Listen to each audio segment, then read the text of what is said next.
Quinta semana, oitavo ano. Se vocês tiverem dúvida aí, vocês ligam o microfone e dão um grito. Mas um grito baixo, né? Senão vai ficar surdo aqui. Ah, tá. Eu ia dar um gritão aqui. Não.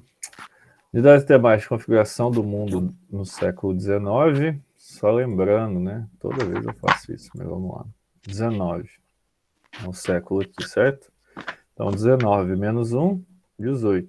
Completa com 0,1. E se é 19, né? Você coloca 19, completa com 00. Então, para todos os séculos depois de Cristo, vocês podem fazer isso. Ó. Aí na igreja daqui tem essa data aí, ó. Mais ou menos esse tipo de data aí, ó. A igreja Susa, eu acho que é do século XVIII. Século XVII. É 17? Acho Uhum. que não, hein, cara. 17? Porque, ó, o século 17, ele vai do... Século 17. 17 ele vai de 1601 a 1700. Cara, eu aposto pra você que não é século 17, se você quiser. Ah, não, Por- começa em 1700. Tem uma data de 1700 e pouco. Então é século 18. Ah, eu confundi. É 18. Porque a região Suas aí, ela foi descoberta em 1698, mais ou menos. Não tem como os caras construírem uma igreja em 2 anos. Acho que nem tinha descoberto Monsenhor ainda.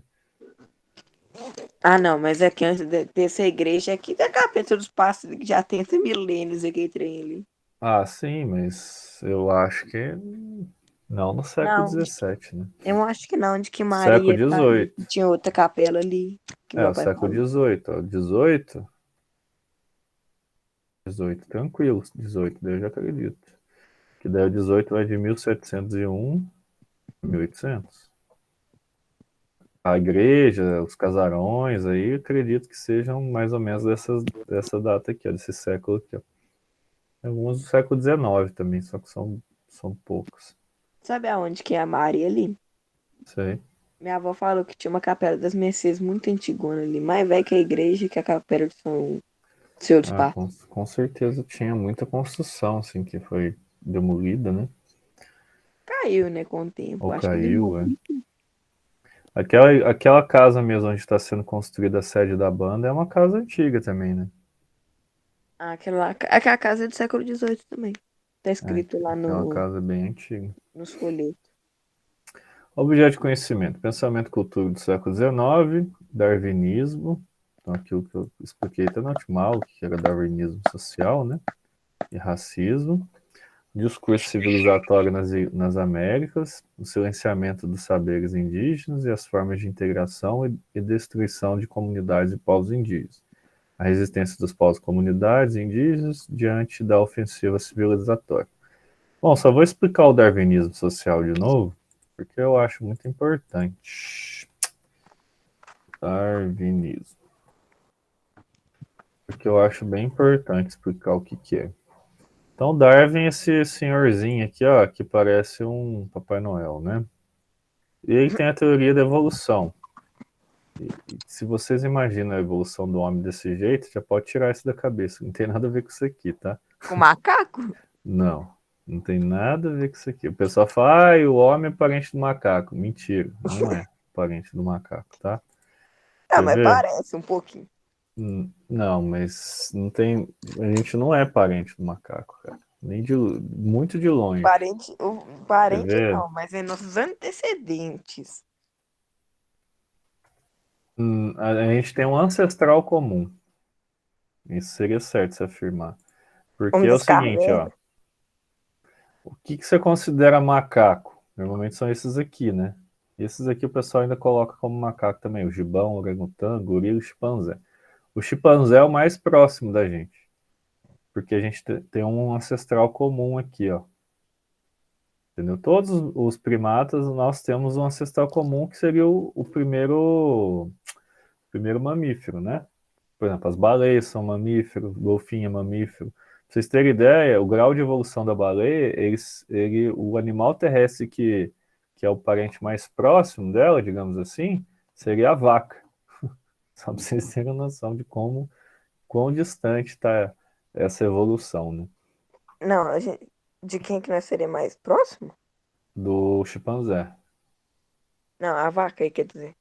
a vaca da baleia. Não, a baleia, o ancestral terrestre mais próximo dela ainda vivo, né, digamos assim, é a vaca.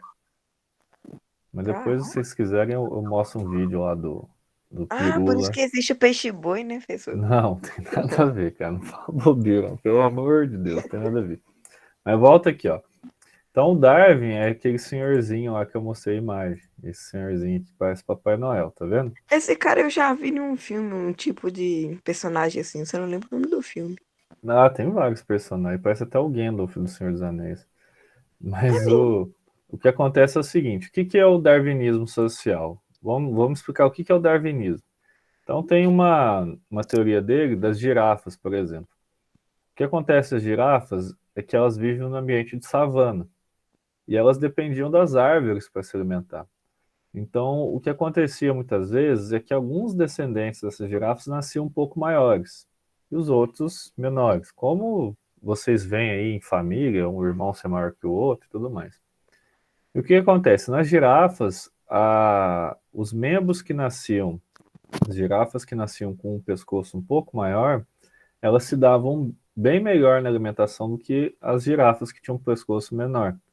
Então, o que acontece? Com o tempo, as girafas que tinham um pescoço um pouco maior se alimentavam melhor e conseguiam se reproduzir mais, enquanto as girafas que tinham um pescoço menor acabavam tendo dificuldade de alimentação e reproduziam menos. Tem alguns Então, que até morri de fome, né, professor? e alguns morriam de fome. Então, isso a gente chama de seleção natural. A natureza está selecionando esses indivíduos, né? A própria natureza, com as árvores, com o meio que elas estão vivendo e tudo mais. Aqui é um outro exemplo. Ó. Ah, professor, o que que esses passarinhos? Esses passarinhos são todos da mesma espécie. São ó, os tantilhões de Galápagos. Galápagos é uma ilha, tá? Deixa eu colocar a imagenzinha para vocês aqui. Ó. É a ilha que tem aquelas tartarugas gigantes, sabe? Galápagos. Se não me engano, fica na costa da Colômbia. Fica no Caribe, eu acho, se não estou enganado. E lá tem algumas espécies isoladas, né? Que nem essas tartarugas jabuti gigante, que essas tartarugonas. Tem alguns lagartos também que só tem lá. Como é uma ilha, então é um arquipélago, né? Então várias espécies ficaram presas nele ali e se desenvolveram ali diferente dos outros lugares do mundo, né? Então o que que acontece? Deixa eu voltar lá. Acontece o seguinte: cada espécie se adapta ao meio, certo? Então, por exemplo, esses passarinhos são da mesma espécie. Então, um que tem um bico mais grosso, ele se adaptou melhor a comer, por exemplo, semente, para conseguir quebrar a semente. Os outros aqui, sei lá, ou ficaram ali mais focados na alimentação, por exemplo, de inseto dentro de buraquinho em árvore, o outro em sementinha menor. Então, os bicos deles, à medida que eles iam nascendo, os bicos definiam qual a alimentação deles. Então, eles acabavam assim indo para setores diferentes da ilha. Um, sei lá, na praia tal, o outro lá do outro lado, o outro na floresta, mas só que eles são da mesma espécie. Então, o Darwin ele observou isso na natureza e ele percebeu que as espécies se adaptavam ao meio ao longo do tempo. Só que esse negócio aqui que está trazendo no texto, darwinismo e racismo, seria o quê? Eles usavam a teoria do Darwin para falar que os negros eram de uma raça inferior à dos brancos, que é uma coisa totalmente imbecil, entendeu? Para não falar outra palavra. Por quê? Porque o ser humano pertence a uma mesma espécie, que é a espécie humana, Homo sapiens sapiens. Então, não tem diferença de uma pessoa branca para uma pessoa negra. A única diferença é a melanina da pele, mas isso aí é 0,0000001% só de diferença, entendeu? Então, por exemplo, para você ver a compatibilidade, os órgãos de uma pessoa branca servem numa pessoa negra e vice-versa. As pessoas que são negras e brancas, se eles tiverem filho, nasce um descendente fértil. Então, eles são da mesma espécie. Por que que eu falei desse negócio de filho? Se vocês devem estar acostumados quando eles cruzam um burro com uma mula, se eu não estou enganado. Daí vai lá e nasce um jumento e esse jumento não é fértil. Ou eu tô falando bobeira? Alguma coisa assim. Deixa eu ver aqui. Eu não sei os animais. Tá Equinos lembrando burrinho de Murilo. não fértil. Deixa eu ver aqui. Descendentes Ah, por cruzamento de espécies diferentes. Cruzamento de espécies diferentes. Tem as imagens doidas. Vou colocar equinos aqui. Deixa eu ver se eu acho aqui. Gato, tigre, mula. É a mula. Olha lá, a mula é uma das espécies de animais híbridos mais comuns no Brasil. A espécie é resultado da cruza entre um asno, macho, com uma égua, caso seja cruzado com um cavalo e um asno fêmea. O resultado é uma espécie chamada de bardoto. Os dois tipos de sexo são inférteis. Então, o que acontece? Nasce um bicho que não consegue ter mais filho. Por quê? Porque a espécie é diferente. Os dois não pertencem à mesma espécie. O asno com a mula, o asno com o cavalo. Daí nasce um bichinho que não consegue gerar filhos, entendeu? Então, isso foi empregado nessa parte do racismo, né, no mundo. Então, por isso que a gente fala darwinismo social. Vamos lá para o texto lá. Senão a gente vai ficar explicando isso aqui na aula toda e não faz exercício.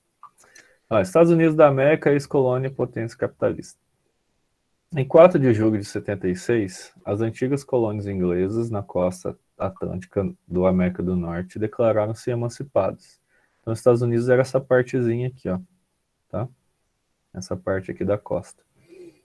Após a derrota e expulsão desses colonizadores ingleses, a organização dessa nova república, os Estados Unidos da América, em 1787 foi promulgada a Constituição do país, que versa sobre o federalismo e as autonomias regionais.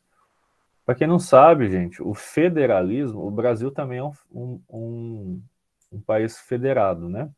Então tá lá, o nome inteiro do Brasil é República Federativa do Brasil. O que é federativo? Federativo é quando os estados têm autonomia entre si. Vou dar o exemplo dos Estados Unidos, que lá é mais gritante essa autonomia. Por exemplo, lá tem estado que tem pena de morte, tem estado que não. Tem estado que você pode andar armado na rua, tem estado que não. Então, cada estado ali, eles têm como se fosse uma autonomia para fazer as leis, né? Ah, mas o Brasil também tem, professor? Porque aqui parece que as leis é tudo igual. Tem também. Só que no Brasil, como a Constituição nossa, são as leis que regem o país como um todo, elas são mais específicas para certas coisas. Daí não deixa tanta margem para os estados criarem situações como a dos Estados Unidos. A Constituição dos Estados Unidos é uma Constituição muito pequenininha e tem poucos artigos. No Brasil, acho que sei lá quantos artigos tem a Constituição no Brasil, deve ter mais de 300. Nos Estados Unidos deve ter no máximo 20. Deixa eu ver até ver quanto que tem nos Estados Unidos. Quantos artigos? Constituição brasileira. 250 artigos da Constituição brasileira. A Constituição americana. A americana tem 27 emendas, com 7 artigos. Só tem 7 artigos e 27 emendas. Então, 27 emendas mais 7 dá 34. Olha a diferença. Entenderam por que os estados lá conseguem ter mais leis específicas? Por causa disso. Após a Guerra de Independência de 76 a 82, os estadunidenses voltaram para as terras do Oeste, em 1820. Já haviam povoados e fazendas para além do rio Mississippi. Em 1850, após guerrear contra a nação mexicana e tomar parte do norte desse país, quase metade do território, a nação estadunidense chega à costa pacífica, rica em ouro e recursos minerais.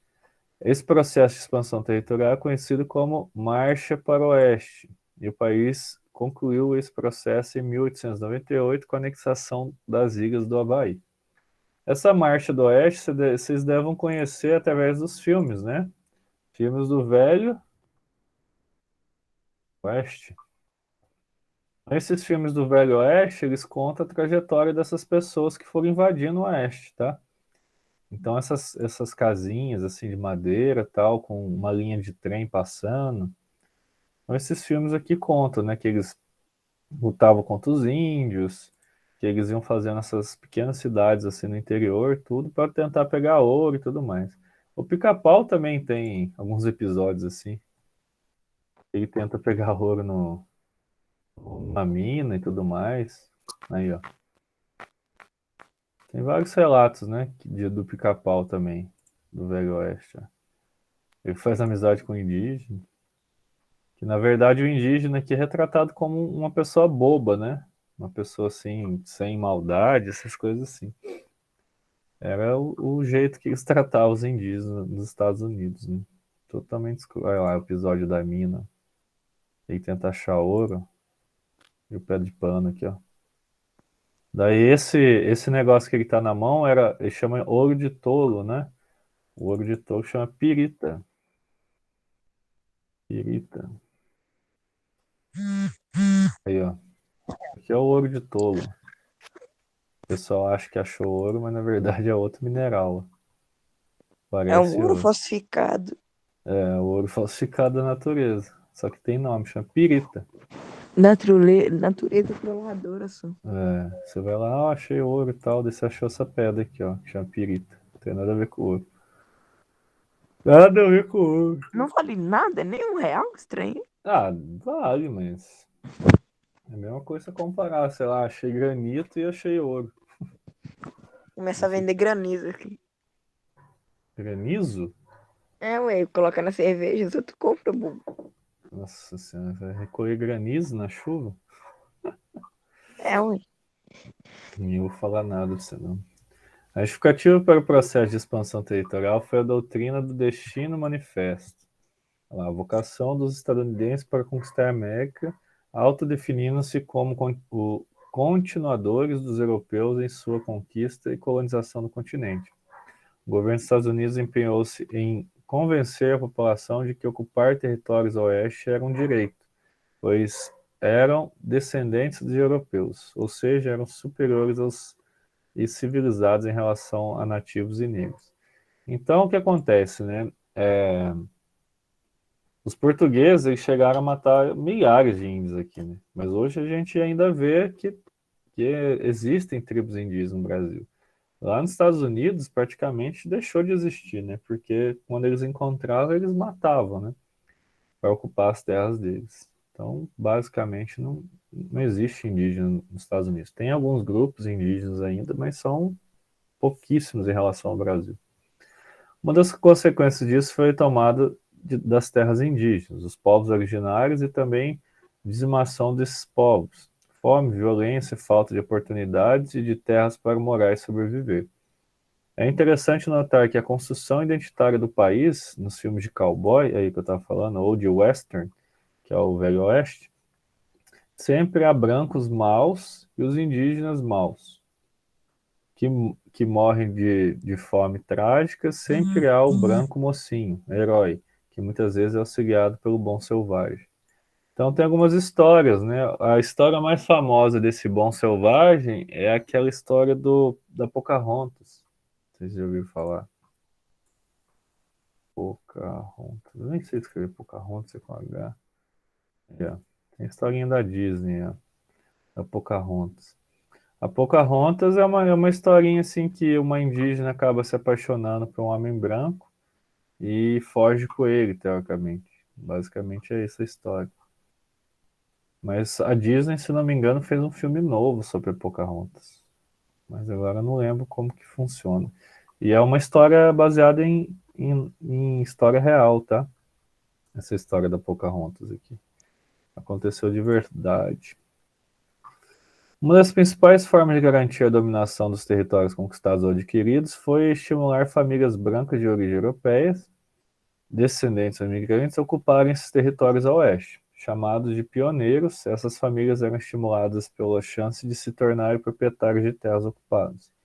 A partir de 1862, pela lei de terras de Homestead Act, quem produzisse por mais de 5 anos na mesma terra garantia sua posse e propriedade. Com isso, milhares de estadunidenses e imigrantes europeus dirigiram-se para o oeste, nas locomotivas e carroças, foram atravessando terras indígenas, violando suas sacralidades e exterminando as aldeias. Então, as pessoas que eram pobres, né? Os Estados Unidos baixou um decreto, falou, se você viver naquela terra por 5 anos é sua. Quem que não vai querer? Daí a galera foi, né? Além da questão expansionista, outro grande tema que envolve a construção da nação estadunidense é a Guerra Civil, também conhecida Guerra de Secessão. As motivações desse conflito remontam ao período colonial. Enquanto as colônias mais ao norte desenvolveram sistemas socioeconômicos de sobrevivência mais diversificados e de mão de obra livre, as colônias mais ao sul reproduziam o modelo de exploração colonial europeu, latifúndio, monocultura e mão de obra escravizada, de origem africana principalmente. Então, os estados do sul são estados que ainda dependem da escravidão negra, enquanto os estados do norte, as pessoas são livres, tá? Filmes, tem vários filmes bons. Tem o Django Livre, não sei se vocês já assistiram.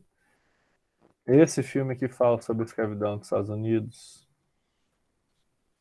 Esse filme também acho que é 50 anos de 50 anos de escravidão? Não lembro. Deixa eu ver. Esse filme aqui é muito bom também, ó. O filme é pesado, mas é ótimo também. Tinha 50 anos de escravidão. Não, 12 anos de escravidão. 50 anos. 12. Errei o número. Esse filme aqui, ó. Esse filme aqui conta a história desse cara que ele era violinista, então ele tocava um instrumento numa banda, se eu não me engano até ele fazia apresentações lá no norte dos Estados Unidos. Daí ele é pego na rua e tudo mais, ele é sequestrado e levado para os estados do sul para ser escravo. Então, para você ver, nos Estados Unidos o pessoal tinha duas realidades no mesmo país. Uma parte era escravista e a outra não. Então daí conta a história dele quando ele foi retirado lá da família dele para ser escravizado no sul. Então, no norte ele tinha uma vida muito parecida com as pessoas livres, né, as pessoas brancas. Daí quando ele chega ao sul, ele vira escravo novamente, né? Mas eu acho que, se eu não me engano, ele não nasceu escravo, se eu não estou enganado no filme. Ele não sabia que era escravidão, teoricamente, na vida dele, né? Daí ele foi escravizado. Foi sequestrado e escravizado no sul. Esse filme é ótimo, gente. Se vocês quiserem assistir aí, ó, se tiver a oportunidade de assistir, vale a pena. E se não tiver Netflix e nem nada, só usar o Stream aqui, ó. A plataformazinha dá pra vocês assistirem filme de grátis. Esse negocinho aqui, ó. O computador tá lento, não sei porquê, antes de abrir rapidinho. Aí, ó. Essa plataformazinha aqui, ó. Tem pro celular também. Daí é só digitar aqui, ó. 12 anos de escravidão. Aí sai o filme aqui, ó. É só clicar aqui e assistir. Tranquilão. Voltamos. Ó, estopim foi a relação. Deixa eu ver aqui. Após a independência das ex-colônias inglesas e a formação dos Estados Unidos, os dois modelos socioeconômicos se mantiveram, gerando conflitos de interesse entre os representantes das duas nações sobre a vocação econômica do novo país e o tipo de mão de obra. Enquanto os nortistas defendiam a abolição da escravatura, os sulistas mantinham-se firmes na defesa dos escravizados. Então, tinha um conflito de interesses, né? O estopim foi a eleição para o presidente do país do nortista abolicionista Abraham Lincoln. Com isso, representantes dos estados escravagistas do Sul declararam a separação em relação ao governo sediado em Washington. A guerra civil entre os estados do Norte, União, e os estados do Sul, Confederados, deixou milhões de mortes e grandes destruições. A escravatura foi abolida em todo o território estadunidense em 1º de janeiro de 1863. Os Estados Confederados foram readmitidos na União. Porém, a população sulista não aceitava a igualdade entre eles e os ex-escravos negros e negras. E, em nome da unidade territorial do país, de seu destino manifesto, o governo central foi aceitando que os estados sulistas fossem aprovando gradativamente leis que separavam negros de brancos. São leis segregacionistas. Essas leis perduraram até 1963 nos Estados do Sul dos Estados Unidos. Após a Guerra Civil, devido a essas divergências criadas pela população branca contra a população descendente de africanos escravizados, surgiram algumas associações, congregações racistas, como destaque na Ku Klux Klan, que referenciava o poder branco. Ku Klux Klan é uma seita, né, católica e tudo mais. Católica não, acho que cristã, né? Deve ser evangélica. Ku Klux. Era uma seita, né, que as pessoas normalmente usavam os capuzes aqui, ó, e cometiam atentados contra pessoas negras, tá? Eles matavam as pessoas, né? Então, e era comum, tá? E as pessoas essa seita aí, o pessoal caminhava, pra você ver, ó, aqui é o Washington, o pessoal caminhando na rua e tudo mais. Isso aqui é a base do segregacionismo, né? A base do ódio contra os negros, né? Aí tem várias pessoas aqui, ó, usando máscara. No filme do Django aparece o pessoal cobrindo o rosto. Desse jeito, assim. Eles fazem até uma brincadeira lá no filme, que é legal. Após considerar a consolidação interna, a nação estadunidense, em nome de seu desenvolvimento econômico, passou a investir na dominação política e econômica de algumas regiões, imperialismo, principalmente na América Latina, sob auspícios das ideias de América para os americanos, chama doutrina Monroe, e da política do grande porrete, do Big Stick. Os Estados Unidos passaram a interferir de forma direta nos destinos de algumas áreas, como Cuba, Porto Rico, Guatemala e Panamá. Certo, vamos para as atividades. Pô, velho, tem um texto desse tamanho para fazer as atividades? Não, senão vai dar tempo. E vou ter que ler esse texto, não tem como responder. São 3 questões? Ah, então tá de boa. Então vamos ler esse texto rapidão, vamos responder. Como é que se pode comprar e vender o céu, o calor da terra? Essa ideia nos parece estranha. Se não possuímos o frescor do ar e o brilho da água, como é possível comprá-los? Cada pedaço dessa terra é sagrado para o meu povo. Portanto, quando o grande chefe em Washington manda dizer que deseja comprar nossa terra, pede muito de nós. O grande chefe diz que nos reservará um lugar onde possamos viver satisfeitos.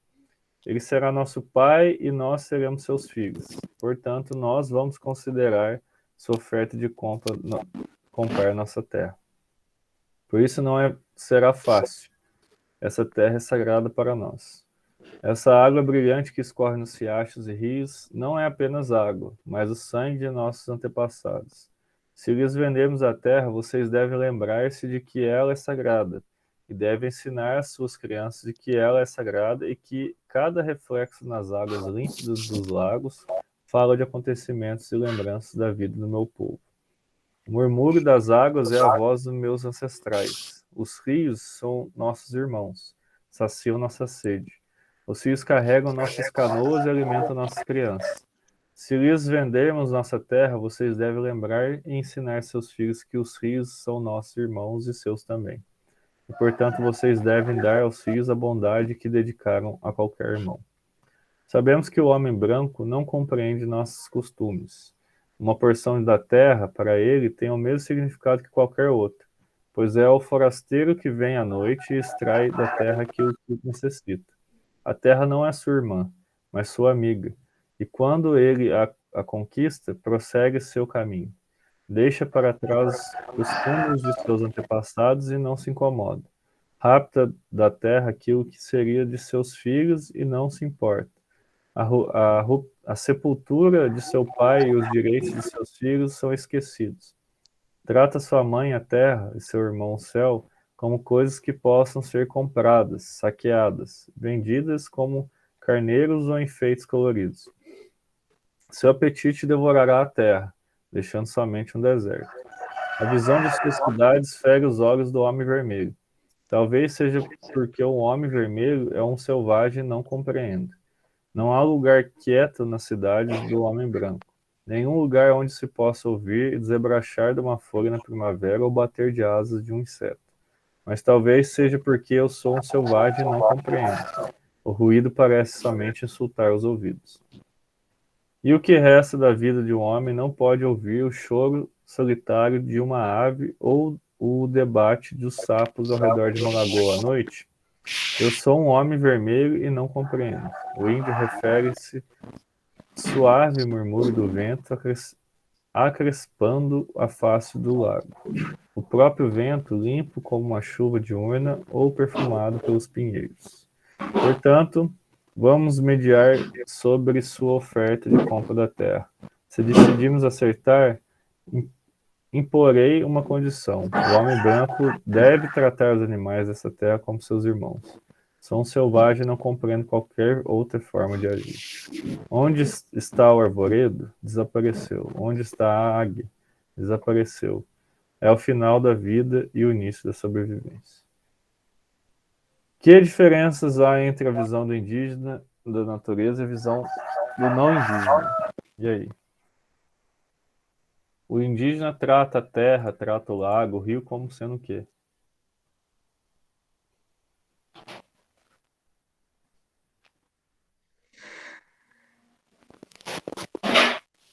Como sendo o quê? Parte de sua família. E a respeita, né? Enquanto o não indígena trata a natureza como sendo um objeto de exploração. Entendeu a diferença? Então, o indígena trata a natureza como sendo a parte da família, o irmão, a irmã, a mãe, o pai, enquanto o não indígena, o homem branco, trata a natureza como sendo objeto de exploração. Entenderam? De boa? Sim. Vou colocar a resposta lá no chat, se o pessoal quiser. Ô, Clarinha, o pessoal normalmente eles tiram print da tela, tá? Pra depois copiar a resposta e tudo mais. Aí você fica à vontade, se quiser tirar print ou se quiser copiar devagarzinho, fica à vontade aí. Cadê aqui? Tô perdido. Aí. 2. Se quiser tirar print agora também, pode tirar.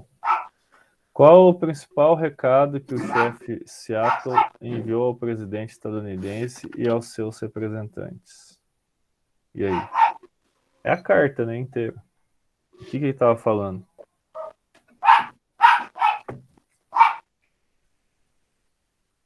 Responde aí, cachorro. O cachorrinho respondendo.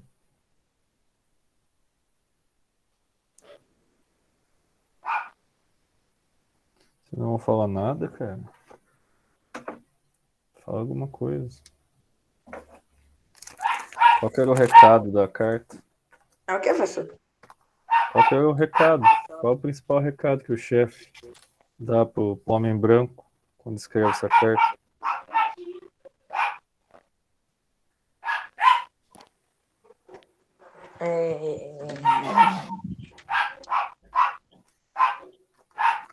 Me esquecestes.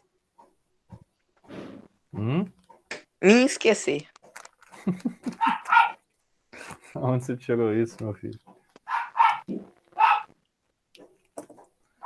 Aonde você tirou isso, meu Deus? Eu tô falando, eu esqueci, me esquecer. Me esqueceste, nossa.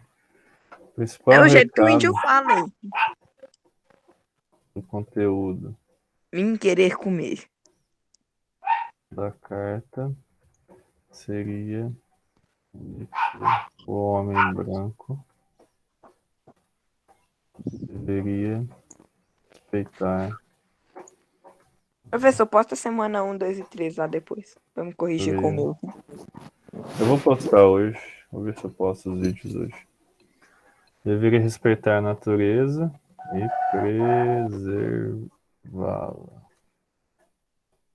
Bom, ao invés de querer nutrir somente a sua mente. É coisa que acontece até hoje, né?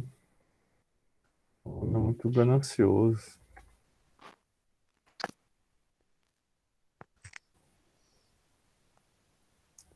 Eu posto pra você depois lá no YouTube.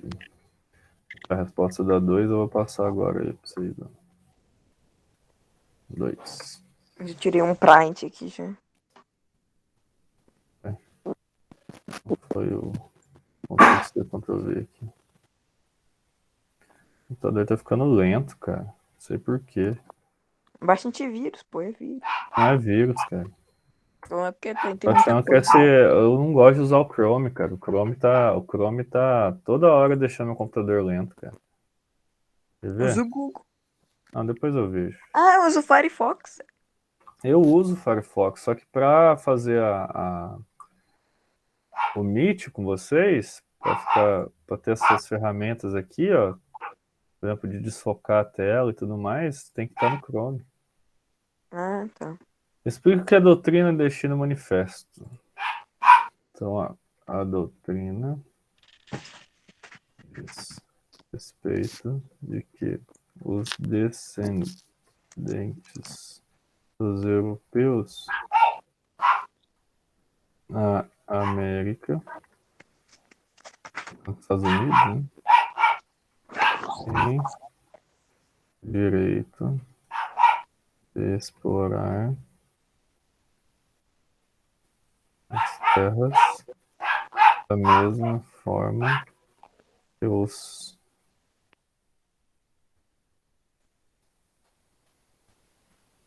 europeus exploravam. Então, o destino manifesto era que o pessoal achava por direito que poderia tomar as terras indígenas, matar os indígenas, então, roubar o ouro e ferrar o sistema inteiro, né? Os Estados Unidos gostam de fazer mesmo. Os portugueses também. Português também. Os europeus, né, de forma geral. É, agora é, né? Faz um tempinho que é, né? Desde 1500, mais ou menos. Deixa eu tomar tudo. Essas respostas estão aí. Clarinha, conseguiu tirar print, escrever? Me fala aí. Já acabou? Já? Acabou. Clarinha saiu. Saiu. É... Ô, pessoal, vou te mostrar uma coisa que pra ver se você sabe ler.